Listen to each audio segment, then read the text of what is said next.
Hey guys, this is my test video. Welcome to my garage.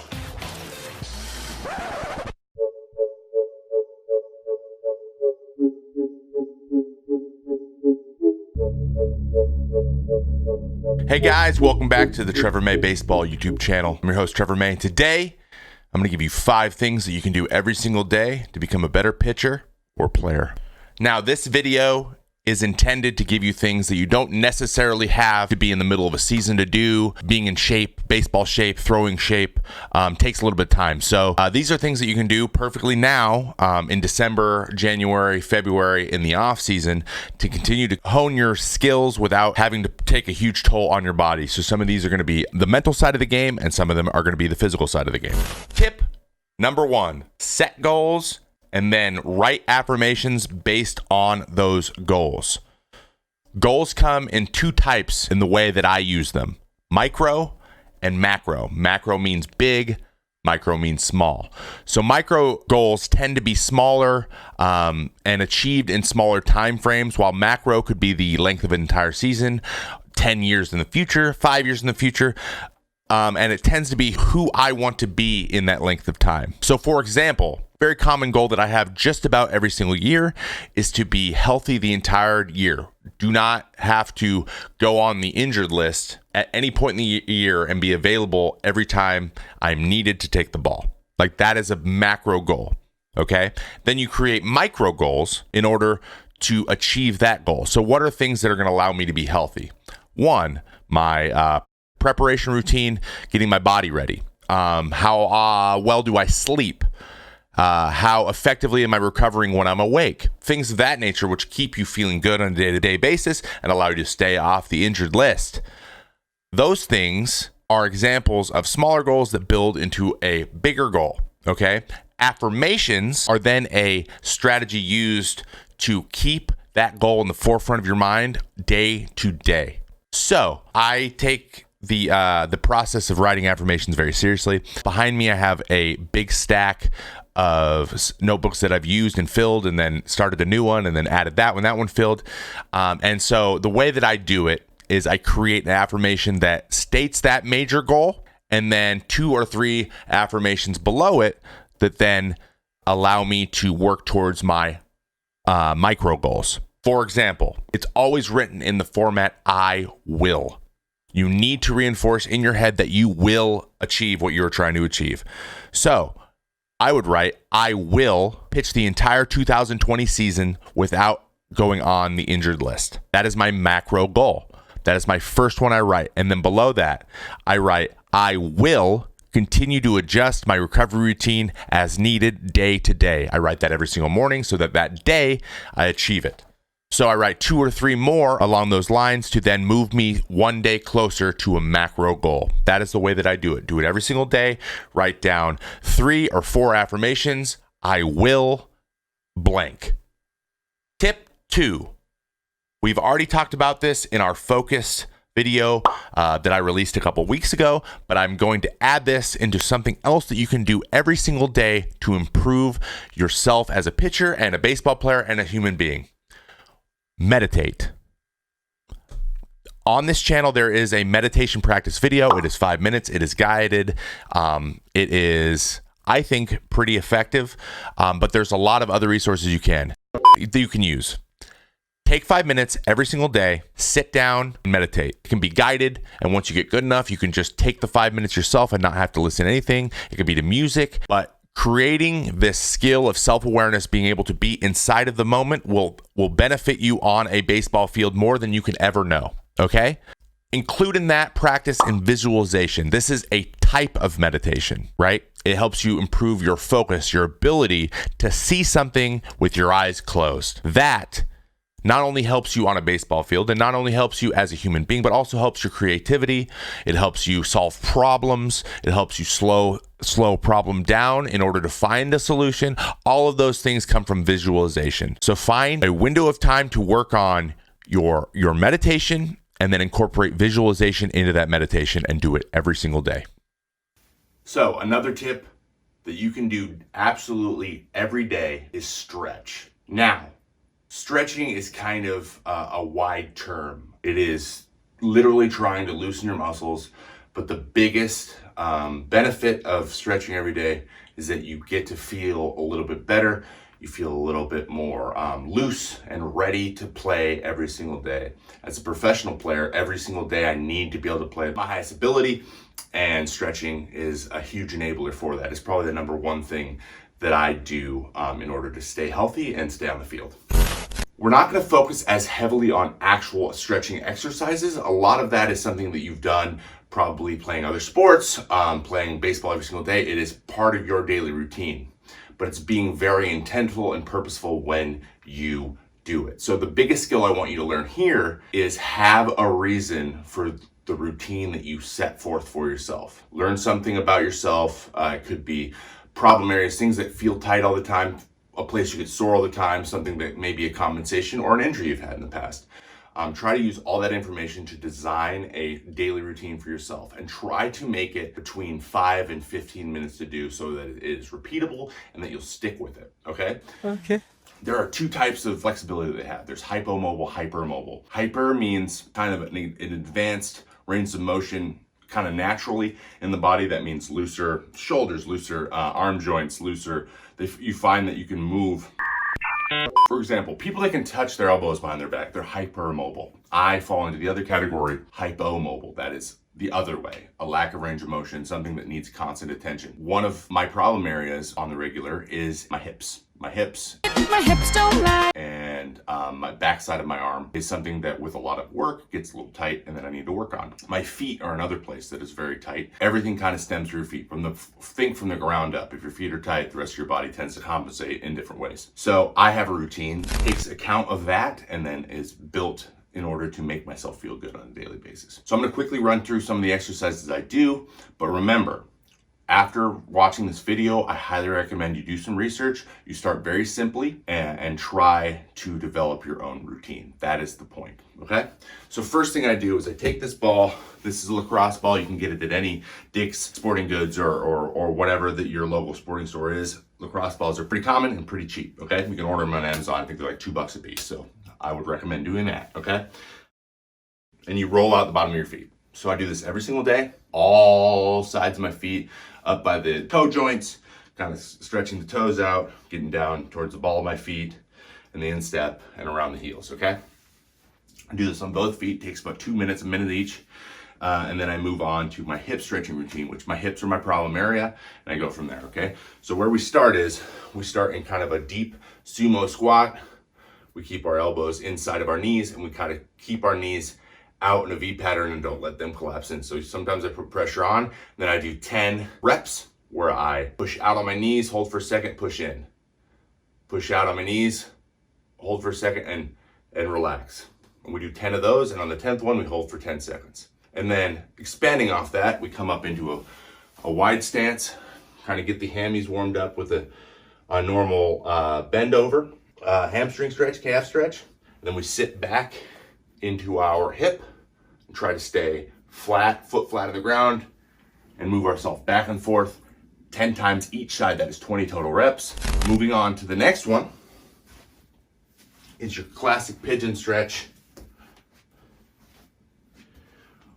Front leg up at a 90-degree angle, sit in the pigeon stretch, hold for a second, release, similarly to that first exercise we did. You do 10, and on the 10th one, hold for 10 seconds as deep as you can in your hip. Don't overdo it. If you start to feel pain, take a break, okay? Do it other side, sit, 1, 2, 3, 4, 5, 6, 7, 8, 9, 10, hold for 10 seconds. And then the final one, we're up on our knee, legs straight out in front of us, and we're sitting hip back and trying to get as far forward as possible. I'm not really loose right now. That is as far as I can go. Hold for a second, release, hold for a second, release, 10 on each leg. On the final one, hold for 10 seconds. That is my hip routine. Another common baseball-related routine stretch that I think that is very important is called sleeper. This is for the back side of your throwing arm. I'm right-handed, so I will lay on my right side in a sleeper type pattern. Internal rotation, gently push, be very gentle. Hold for 10 seconds, release. Hold for 10 seconds, release. Do 3 reps, 30 seconds total stretching. In the back of that shoulder, gently stretch. You'll see a range of motion increase even from day one, okay? Again, that's a very simple routine I'll do when I start doing my day. I have a whole additional movement preparation system I do that's very specific for me, but the idea I want to get across from you is to find something that works for you. YouTube is a great resource. There are all kinds of trainers, all kinds of baseball specific strength trainers and things that are out there. There's lots of information. Learn about yourself as much as possible. Your goal should be to learn about yourself and do what makes you feel good, and that is improving your problem areas. That is what your daily routine is for. Tip number 4. Now we're actually starting to get into the physical side of our exercises. I want to give you some very simple exercises, a very simple routine to do that you could do in your own garage, like I am here. You know, you can see the Bissell carpet cleaner behind me. Or you can just do it in your room. You don't need a lot of space to do a lot of these things, and a lot of the equipment we'll be using today is real cheap on Amazon, or you can just get creative and make your own. So first I'm gonna start off with some wrist weights. You can also use small dumbbells up to 5 pounds. These start at 5 pounds. They each have, there's 5 pockets on each one where you can remove one of the 1 pound weights. So this goes from 1 to 5 pounds. I am doing the full 5 pounds. If you are smaller than me or are a professional player that has played for a long time and knows kind of what they need, you're just learning, I'd say start at the lowest, start at 1 pound. You can start with no weight to get your form down, and then go from there, okay? So the first set of exercises we're gonna use, things that you can do every single day that's very low impact. They're called I's, Y's, and T's. This is one of the first things I learned as a pro. I was even doing them in high school, a variation of them, but now we have a very simple plan, okay? So first is I's. Each exercise is gonna be 10 reps, okay? So you start with your scaps back, your shoulders kind of neutral, pulled back, because you always wanna make sure that you're tightening those muscles in between your shoulder blades, not pinching them, just keeping them flexed and tight as you control your arm motion. So you do 10 of these exercises. Now I've seen 2 schools of thought on these. You go thumbs up, or you get a slight turn. I usually get a slight turn because my shoulders naturally kind of slump forward. And when I go up, I tend to push my shoulders forward. So I stay here to keep my shoulders back because it's a little more comfortable for me. I would recommend starting with thumbs up and then adjusting from there. Then Y's. You basically move your hands out to about a 45-degree angle from your shoulders, thumbs up, and 10 raises here. T's, straight up, straight down to your sides, flex your scaps on your back, and control all the way up to about a 90-degree angle with your side, and then back down 10 times. Now I added a piece to this myself because I'm always big on making sure that I can feel the extension and the pronation in my hand. This movement with your hand is called pronation. This is supination, opening. So when I say pronation, I mean turning your thumb down, and when I say supination, I mean turning your thumb up, okay? Just for future reference. I always kind of get over this front foot, start with my hand up in kind of a full Y position, bring it down, just kind of feel that pronation, and then supinate on the way up, and just do nice and light. This 5 pounds again is very heavy. I would recommend starting on a lower weight and do 10 of those. So now my shoulders, both sides, and my scaps are nice and warmed up. Second exercise, I call these reaches and flicks. It's pretty easy. It's very similar to the I's we just did, except we add pronation to them and we kind of have more of a fluid motion. So reaches and flicks, this isn't the official name, it's just what I call them when I write them down in my daily workout log, and it helps me remember which ones they are. So reaches, again, you're doing the same motion, thumbs up to go into the Y formation, but then you turn into the pronation and you, under control, swing your arms back. So up, back, up, back, up, back. So now this is more of a range of motion, get those shoulders going. Again, 10's probably plenty. Sometimes I do a little bit more if I need it to warm up, but it's fairly easy. Then you do flicks. You start kind of leading with your elbows, scaps always are gonna be under control. You flick and pronate your arms. You swing, get back up, and always under control, always nice and easy. And you really want to feel that flick at the end there. That's what they're called, flicks. Helps you feel the extension of your shoulders and keep under control. Helps you learn when to fire those scapulas and feel the ball out. So that is exercise 1 and exercise 2 of this section using wrist weights. 12 seconds later. Additionally to the wrist weight exercises, I have a routine with resistance bands that I do almost daily as kind of a shoulder and arm maintenance program, in addition to kind of a warm-up before I go out and throw. So it's very simple, it's very straightforward. You may have seen a lot of these exercises before, but here's my routine. So first off, something I like to do and make sure that I always have available is when there is an elbow that needs to stay about 90 degrees and close to your body, it's good to position a towel or something, kind of a pad or something soft to keep your arm as neutral as possible so that it's not coming in, hugging your body, and staying a little bit more perpendicular or parallel to your body. So I have a towel that we used on the towel drills here. This is a multi-purpose towel, obviously. And I have a set of about 10-pound resistance bands. You can get a set of these on Amazon. It's about 20 bucks to go all the way up to 50 pounds. You can maybe use them as weight substitutions or anything else. Pretty multi-purpose. And I like to run with the handles instead of the straps that go around your wrist, because it takes less time to get in and get out of. So the first series I do is just internal, external rotations with your arm next to your side. You want to position that towel next to your side here, and then you want to rotate out while keeping your other side tight to your chest and your scapulas and between your shoulder blades flexed and activated. Okay, we do about 10 of these, doing an external rotation out to about 90 degrees and then back in, hug your belly and back out. And then we do about 10 the other way. Okay? And then, next we put the towel down. We come and we face where our bands are attached. And we, instead of being close to your body here, we bring up our shoulder and we do external rotations. And flip it around, internal rotations.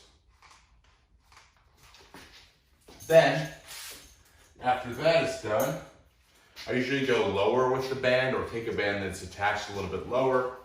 And I do something we call flies, very easy. We kind of get with our lead foot forward, get in kind of a athletic position, activate those scaps like usual, pinch them, and then straight out and extend them as far as they go. Pinch them, extension, pinch them, extension, 10 times.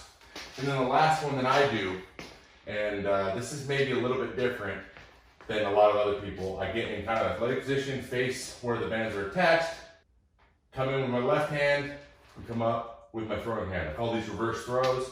I use my offhand to simulate where my glove goes in throwing, and my throwing arm goes in the opposite motion that I would when I throw. Again, 10 reps. Now, the last exercise that I'd like to show you for doing at home is called a prone shoulder flexion exercise. When I say prone, you can also imagine this is the floor if you have carpet or something in your house, and you can lay. It's a little bit easier to do it that way, but for the sake of showing you, I'm gonna do it on this wall because it's another way you can do it. So what you do is you get as close to the wall as you can, prop your elbow, try to get it as flat as possible. So if you're laying flat on the ground, it'll be slightly raised. So you throw a little bit of a towel underneath it, start with no weight. You can escalate to a light weighted ball or a one pound ball, 2 pound ball, or even do a small dumbbell at some point. But what this does is it helps you strengthen the back of that shoulder, flush out any soreness you might have in there. I would recommend doing 5 holds of this, really nice and easy. And what you do is you start flush like this, you get your full range of motion, and you hold 3 seconds, back down. 1, 2, 3. 1, 2, 3. You do that 5 times. You can hold a baseball when you're up prone, or when you're standing up, but if you're laying on the ground, the gravity is going to resist, so the weight's going to be a little bit heavier on the back of your shoulder. It's going to be a little bit harder with weight. So I'd recommend starting with no weight and then escalating from there. That's a 5-step routine that you can do every day at home. And obviously, if you're sore or if you're overdoing it, either get rid of the weight or just stop doing it and get checked out.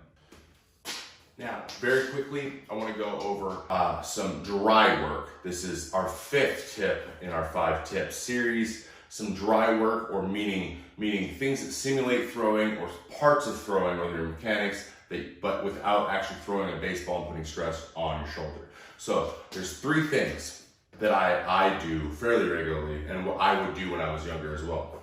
1, towel drill. 2, balance drills. And 3, simulated throwing motion with no ball, tennis ball, or a light ball. Something very, very light where you're not actually throwing it, but you're feeling something in your hand. All right?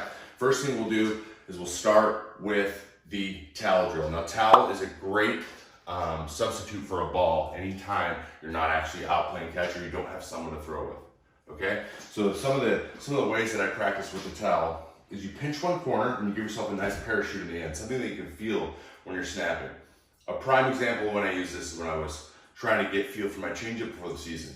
Currently now I'm doing more towel drill to feel that full pronation of my hand, because the towel tends to flick and fan out when you get on top, when your release is perfectly on top of the ball. That's how I build the spin rate on my, spin axis on my changeup. But first thing you do with your towel is take your legs out of it, get to almost your stride length.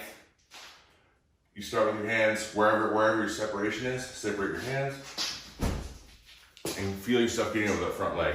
This is really great for feeling that the shift of your force going from your lower body to your upper body and going over your front leg. So again, you can start kind of already with your front leg turned. You're gonna get over, you're gonna post that front leg, get over it. You're gonna lean. So when I feel like I'm falling off, or I feel like my power isn't there, this is when I can go back and really start to feel it in slower motion, so that I know where the weakness is or what's not firing correctly. And then you can start to take it to another level, right? You can add your leg kick. And you see how the fanning happened there is because I was on top of the ball perfectly with my grip and pulled down great. Or you can do, we're going to change it, like I just said before. Full body up. See, on that time, my upper body felt like it fell off the side. I was on the outside of my foot, and then I pulled my changeup. So that would have been a changeup down in the dirt, probably the other way. So those are ways that you can feel when things are either off time or they're on time, and you can do that at home. Next, without the towel, you can do the same thing. I have a foam ball here. It weighs just about nothing. And I like to slowly work through all of my motion about 40% speed, right? Always wearing a glove, feeling where I'm comfortable. Here coming set, making sure I'm square to the plate, getting my balance point, holding it, separating, getting over top. This seems obvious. A lot of kids do this, but it's important to remember what exactly you're trying to accomplish every time you're doing your motion. Another way to use a tennis ball or a light ball is to go through the motions for weighted ball system. So something I regularly do is the turn and pull downs, right? The turn and feel it. On a day where I'm not actually throwing weighted balls, it is okay to use something light or even no ball at all.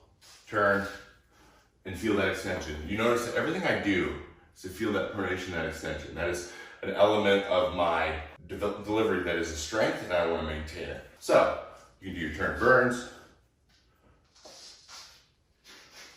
or not turn and burns, turn and reaches, or you can do your turn and burns so you can feel your footwork. Anytime you're just trying to feel footwork and not put your stress on your shoulder, you can do it with no ball and do it in your room, and that adds up over a long period of time. Last piece of dry work you can do is work on your balance. Now, you don't need one of these foam pads. A company called AirX makes these, or you can just find balance pad on Amazon. less than $20. So you can do all of these flat on the ground. I am a little bit past that point, and I use this to take it to a more intermediate or advanced level, okay? So lastly, use this air expand, and it is what I use to go through my motion, but I go through it very slowly, maybe even no arm motion, okay? So guys like Max Scherzer, Kenley Jensen, Kershaw, Greinke, you see these guys who can add in Johnny Cueto, add in the pauses in their motion.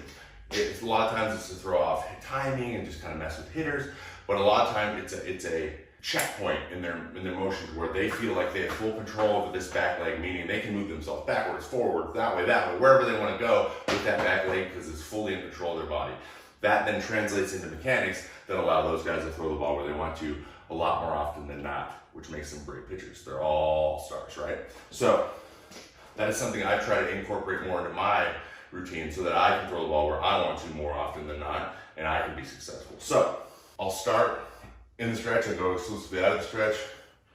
I'll get in motion, try to hold it as long as I can, go through. Nice and easy. This isn't about pushing off. This is not about pushing off. So we're not trying to push off and like slide the thing out. We're trying to go nice and slow, but adding the step in allows me to pick when I want to shift my weight. But staying on this, it's hard, it's not easy. Staying on this pad is the key. When I get to a point where I'm comfortable, I'll lead with this and I'll just kind of step out. Nice and easy, about 10% speed. We'll go from there. To start, I would recommend just coming up, seeing how long you can hold your motion. 5 seconds is good, and it's coming straight back down. Let's use that as a baseline and then add as you go. Okay? Another way to use this pad and improve your balance. This isn't a motion drill. This is something that is just really easy to do, and you can do 5 reps each side. I call these heel and toe taps. So you get on your leg that you want to balance on, you just get low enough and find your balance point to tap your toe, or tap your heel, tap your toe outside, then you tap your toe back. Tap your toe aside, tap your heel. You can do 5 reps. It is hard, it is not easy. You do it on both sides. Up, tap, up, tap, up, tap. My left leg is it is my tough leg because it's my landing leg. So when I land, sometimes where my pressure is can change. And what I want to do is be hyper consistent in where that foot lands and how I feel my motion going over that front foot, and this helps me with that.